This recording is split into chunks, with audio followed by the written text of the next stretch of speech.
Cockroach जनता party का जो चल रहा है कि ये सोशल मीडिया पर जीवी है, ये इंस्टाग्राम चलाते रहते हैं। जिस तरह से सोशल मीडिया पे तेजी से फैल रहा है, इससे ये आभास हो रहा है ये कोई मामूली बात नहीं है, ये एक बहुत बड़ा मैसेज है।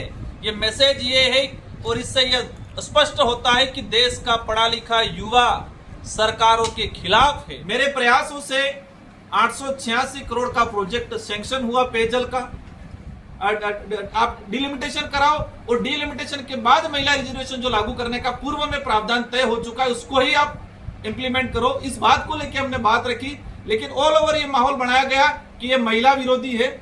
ये राजस्थान के मुख्यमंत्री भजनलाल जी शर्मा का ग्राम विकास चौपाल जो थी वो ग्राम विकास चौपाल नहीं होते हुए कहा जाए कि हाई ड्रामा भजन मंडली चौपाल के रूप में तब्दील हुई।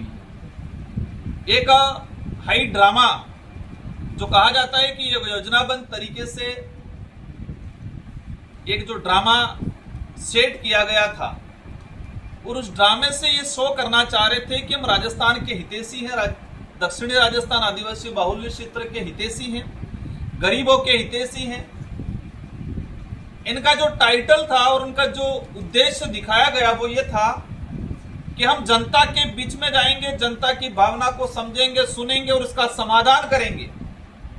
ये इनका टाइटल दिया गया था और उस पूरे दृश्य को, पूरे दौरे को हमने नजदीकी से देखा, महसूस किया, समझा और महसूस और समझने के बाद मेरे सहित आम जन में ये एहसास हो गया कि ग्राम विकास चौपाल नहीं, ये एक हाई प्रोफाइल ड्रामा भजन मंडली प्रोग्राम था।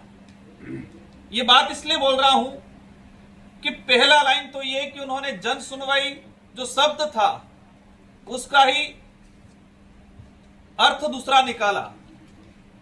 उस शब्द को, जन सुनवाई जो उद्देश्य था, जन सुनवाई का जो शब्द है और जिस तरह से जन सुनवाई होती है उसको ही खत्म कर दिया उन्होंने। आम जन को वहां पहुंचने नहीं दिया गया, तो जन को पहुंचने ही नहीं दिया गया, तो जन का जो था वो अर्थ अनर्थ कर दिया उन्होंने। जन को अंदर सुनवाई में पहुंचने नहीं दिया गया और सुनवाई का जो था तो सुनवाई में पहले से उनको लिस्टेड थे कि किससे बात करनी है, कैसे बात करनी है, और जिससे बात करनी है उसको पहले से अधिकारियों के द्वारा ट्रेनिंग दी गई थी कि आपको ये बोलना है, ये जवाब देना है। जन सुनवाई इसे कहते हैं कि आम जन की हिस्सेदारी हो, आम जन अपनी समस्या को गिनाए और उसका समाधान हो, उसको जन सुनवाई कहा जाता है। लेकिन भजनलाल जी ने एक ड्रामा किया गया। ये मैं ये बात इसलिए बोल रहा हूं कि भाजपा के पदाधिकारी, भाजपा के कार्यकर्ता स्वयं कह रहे हैं और बड़े दुर्भाग्य की बात है कि भाजपा के पूर्व जिला प्रमुख, भाजपा के पूर्व जिला अध्यक्ष, भाजपा के पूर्व पदाधिकारी, भाजपा के वर्तमान पदाधिकारी, कई लोगों को अंदर घुसने नहीं दिया। पुलिस ने धक्का मार के उनको बाहर भगाया। दंबोला की बात करें, दंबोला के स्थानीय ग्रामीणों को जब रात्रि चौपाल जो हुआ उस चौपाल में प्रवेश नहीं किया करने दिया गया। जिसको पास जारी कर रखा था, कार्ड जारी कर रखा था, उनको ही प्रवेश करने दिया गया। ये तो ठीक है, बड़ी दुर्भाग्य की बात है। नाम रखा ग्राम विकास चौपाल, लेकिन उस ग्राम पंचायत के मुखियाओं को भी उस जगह, मंच पे जगह नहीं दी गई। दंबोला के जो सरपंच महोदया थी उसको इस चौपाल में जगह नहीं दिए गए, उनका पास नहीं बनाया गया। उनका पुत्र जो उस पंचायत का कामकाज देखते हैं, इनको भी आनन फानन में लास्ट में बुलाया जाता है और उनको भी मंच पे जगह नहीं देते हुए न मुख्यमंत्री जी का स्वागत कराया गया। स्थानीय ग्रामीण और स्थानीय ग्राम पंचायत के मुखिया को स्वागत और बैठने तक की जगह नहीं दी गई। इससे बड़े दुर्भाग्य और इस प्रकार की जन सुनवाई चौपाल आज तक हमने नहीं देखी। भाजपा के कई लोगों को भगाया गया, आम जन को तो भगाया ठीक है, लेकिन भाजपा के पदाधिकारियों को जगह नहीं दिए गए। मुख्यमंत्री जी ज्ञापन ले रहे हैं, तुरंत अधिकारी को दे रहे हैं, न सुन रहे, न उसकी भावना को देख रहे हैं। और इस जन सुनवाई के अंदर हमने देखा वहां पर बिजली की बात नहीं हो की और न ही जनता से बिजली की बात करने वाले लोगों को पहले से ही हटा दिया गया। बेरोजगारों की बात नहीं की गई। एक वीडियो जारी हुआ था कि जिसमें नीट की छात्रा थी शायद भावना पंड्या और अन्य छात्राओं ने उनका जो सुबह जो मॉर्निंग वॉक हुआ उस दौरान उन्होंने कहा कि सर हमारा नीट का पेपर लीक हो गया है। और राजस्थान के मुख्यमंत्री जी कह रहे हैं मुझे नहीं पता कौन सा पेपर लीक हुआ है। एक जिम्मेदार राजस्थान का मुख्यमंत्री कह रहे हैं कि नीट का पेपर कहां लीक हुआ मुझे नहीं पता है। कह रहे हैं कि कोई पेपर लीक नहीं हुआ 2 साल में और कह रहे हैं कि आप तो मेहनत करो। इस तरह से बच्चियों को एक कहे कि सख्त लहजे में बच्चियों को नीट की छात्राओं को राजस्थान के मुख्यमंत्री ने डांटा कि आप मेहनत करो कोई पेपर लीक हुआ नहीं है। इससे बड़ा दुर्भाग्य की बात नहीं हो सकती है। आम जन जब गया, ये बेरोजगारों की बात करते हैं, रोजगार की बात करते हैं कि हम रोजगार दे रहे हैं, लेकिन मुख्यमंत्री जी ये तो बता देते बांसवाड़ा, डूंगरपुर, उदयपुर में पिछले आपके कार्यकाल में रोजगार गारंटी की क्या दुर्दशा हुई। आप जी राम जी योजना लाए लेकिन अभी तक स्पष्ट निर्देश नहीं है कि रोजगार गारंटी के जो काम है उसको कंटिन्यू किया जाएगा। आज मेरी जानकारी में राजनीतिक कैरियर में पहली बार देखा है कि इस बार रोजगार गारंटी ग्रामीण इलाके में ठप पड़ी हुई है। इस क्षेत्र का आदिवासी, पिछड़ा, दलित, आम जन, गरीब तबके का व्यक्ति घर पे बैठा हुआ है बिना रोजगार का और वो गुजरात पलायन करने के लिए जाने के लिए मजबूर है। ये उनका विकास है। ये किसानों की बात कर रहे हैं, कह रहे कि हम किसान हितों से, किसानों से चर्चा किया गया। मैंने नजदीकी से देखा, उनका सारा पूरा लाइव देखा। एक किसान से चर्चा कर रहे हैं, किसान को खड़ा कर रहे हैं। किसान कह रहा है कि मैंने पोली हाउस सैंक्शन कराया, पोली हाउस में मुझे ये फायदा हुआ। भजन लाल जी के राज में जो किसानों के प्रति कुटाराघात हुआ मैं आपके सामने बताना चाहूंगा। जिस पोली हाउस की उन्होंने बात की उसी पे बताना चाहूंगा। भजन लाल जी के राज में पोली हाउस जो स्कीम थी उसको खत्म करने का काम किया गया है। वो ऐसे किया गया है, पहले पोली हाउस 4000 वर्ग फीट का स्वीकृत होता था और गवर्नमेंट 75% से अधिक सब्सिडी देती थी और किसान की हिस्से राशि 5 लाख के आसपास थी।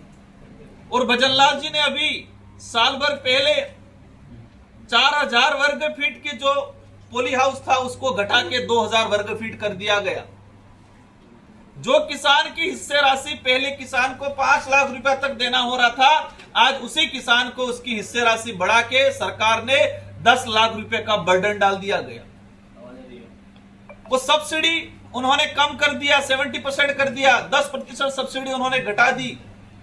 आज हम देख रहे हैं कि डूंगरपुर, बांसवाड़ा में पोली हाउस का जो टारगेट है पूर्व की तुलना में टारगेट कम आ रहा है, कम लाभान्वित हो रहे हैं। सब्सिडी खत्म कर दी, ना के बराबर कर दिया, किसानों का हिस्सा राशि बढ़ा दिया गया। किसान क्रेडिट कार्ड के अंदर हालात खराब है। आज उन्होंने आम खाया, अच्छी बात है, लेकिन भजनलाल जी ये बता दे क्या आम का एमएसपी तय है? आप आम को प्रोत्साहन कर रहे हो। आम के जो किसान हैं, जो जिनका पेड़ लगा हुआ है, इनको आप प्रोत्साहन कर रहे हो, लेकिन आप ये कर देते कि आम का एमएसपी तय किया जाएगा, ये बात बोल देते तो हम मानते कि हाँ सच में उस गरीब महिला जिसको आपने एक प्री प्लान ड्रामे के तहत बिठाया था आम खिलाने के लिए, उसके साथ साथ इस क्षेत्र के एरिया में, क्योंकि दक्षिणी राजस्थान एकमात्र ऐसा इलाका है जहां आम की पैदावार अच्छी क्वालिटी और अच्छी क्वांटिटी में होता है। चैनल को जोहार। हमारे 84 विधानसभा क्षेत्र में राजस्थान के सीएम भजनलाल जी आए थे और हमारा अनुसूचित क्षेत्र के लिए कई सारे हमारे मुद्दे थे। हमारे डेलीगेशन मिलना चाह रहा था और इसके लिए हमने प्रयास किया, कलेक्टर साहब से बात की और कलेक्टर साहब ने मतलब सही तरीके से जवाब नहीं दिया और उनके ऊपर भी शायद कुछ पार्टी का प्रेशर हो सकता है, उस हिसाब से वो खुल के बात नहीं कर पा रहे थे। और मैंने उसके लिए सीएमओ में भी फ़ोन किया, वहाँ जो सीएम साहब है उनके ओएसडी है दिनेश जी, उनसे बात की। उनका कहना था कि कलेक्टर साहब है उनसे ही जो भी आपको परमिशन ले उनसे बात करके आप अपना डेलीगेशन के लिए परमिशन ले लो। ये सारी बातें हुई, फिर भी हम लोगों को डेलीगेशन के लिए समय नहीं मिला। और दूसरी बात ये थी कि सीएम साहब हमारे 84 क्षेत्र में आए थे। 84 के लोगों को, जनता को उम्मीद थी कुछ बड़ा करके जाएंगे, कुछ बड़ा काम दे के जाएंगे, पर ऐसा कुछ हुआ नहीं। और मुझे यहाँ जाति का प्रभाव देखने को मिला। जाति का प्रभाव इसलिए देखने को मिला कि हमारे जिले की जिला प्रमुख मैडम सूर्या आहारी, जो पार्टी की सबसे बड़ी पदाधिकारी है, प्रदेश उपाध्यक्ष भी है, डूंगरपुर जिले की जिला प्रमुख भी रही है, उनको भी अंदर बैठने का पास नहीं मिला। और भीड़ के अंदर लोगों के बीच में वहाँ जहाँ सीएम साहब का जो सभा चल रही थी उस सभा के अंदर भी वो प्रवेश नहीं कर सके और बाहर जो स्कूल थी स्कूल की सीढ़ियों में बैठ भी पाएगी।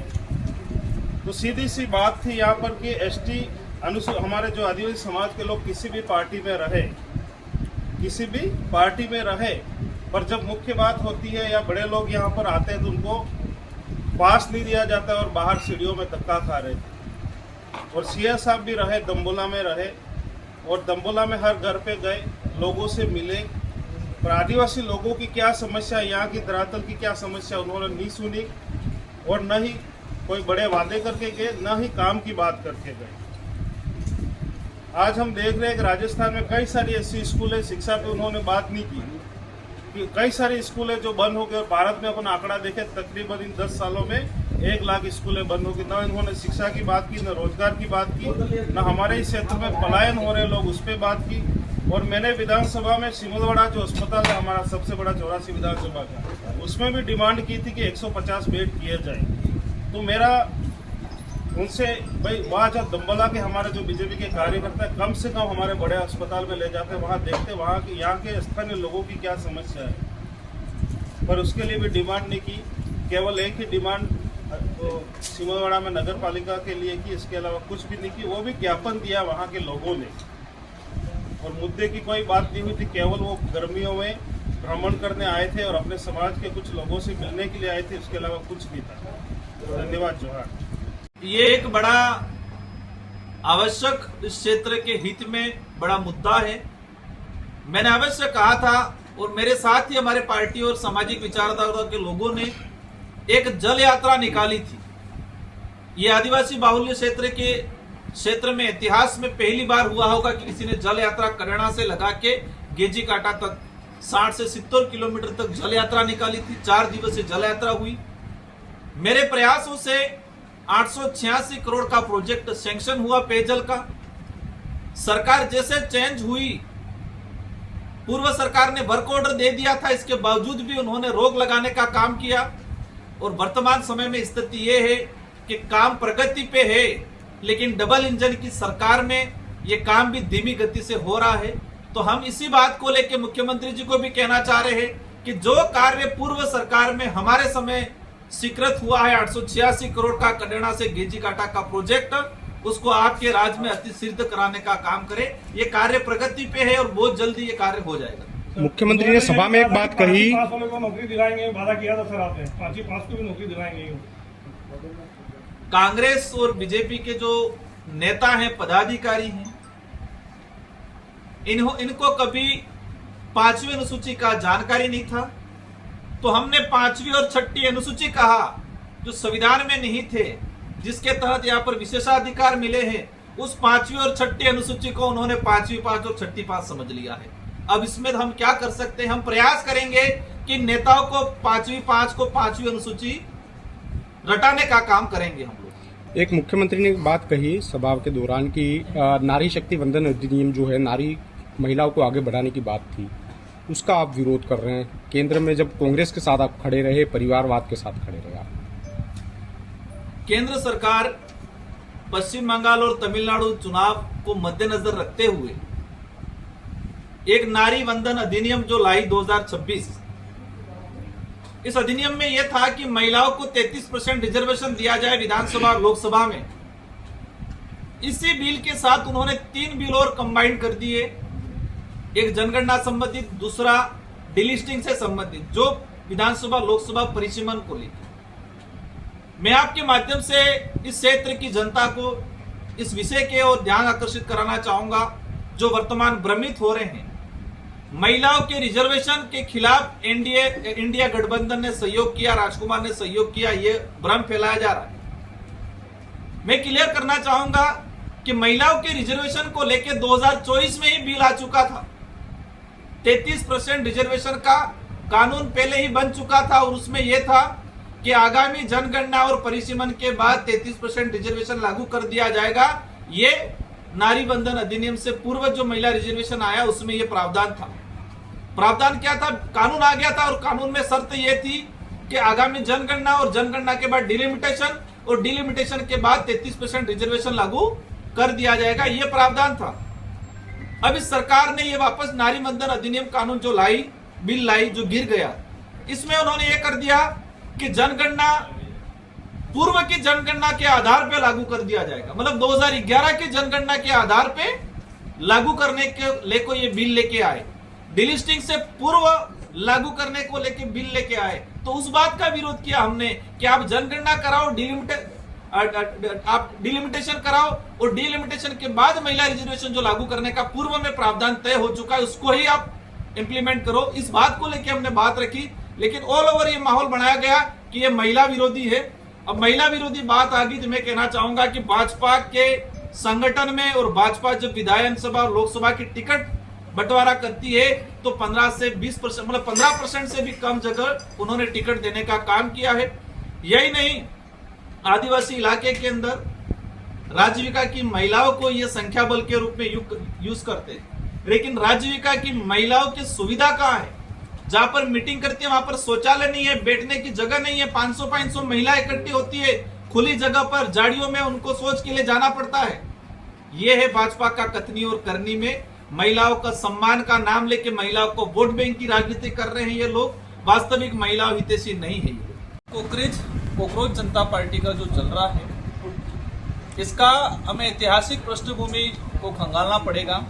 सीजीए सुप्रीम कोर्ट के सुप्रीमो ने जिस तरह से एक जजमेंट में देश के बेरोजगार युवाओं को जो शब्द यूज किए गए हैं, उनको देश के बेरोजगार युवाओं को कहा कि ये सोशल मीडिया पर जीवी हैं, ये इंस्टाग्राम चलाते रहते हैं, ये देश के बेरोजगार युवा कीड़े मकोड़ों की संज्ञान देने का काम किया है।